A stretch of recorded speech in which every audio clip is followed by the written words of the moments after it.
Tafelberg het 'n magdom staproetes. Ek het een middag na werk met 'n paar vriende 'n kort sirkelroete op die berg gaan stap. Kloofkornere via die kabelkarstasie. Die roete begin by die laaste draai in die Tafelbergpad, soos wat jy na die kabelkarretjie toe sou ry.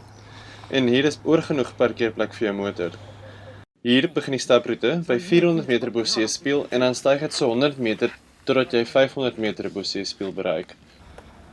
Die eerste deel van die sigzagpaadjie is nogal styl, so dit sal goed wees om plek te rus, afhangend van hoe stapfiks jy is.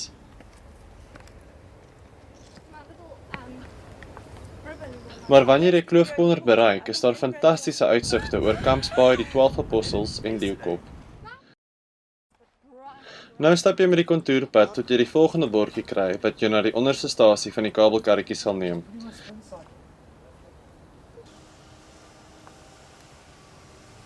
Ons is daar reg onder die kabelkarretjie. So jy kan sien, daar gaan hy. Al die pad af. En dit is 'n baie styl begin, maar sodra jy op die kontourpad kom, dan is dit regtig 'n baie maklike stappie.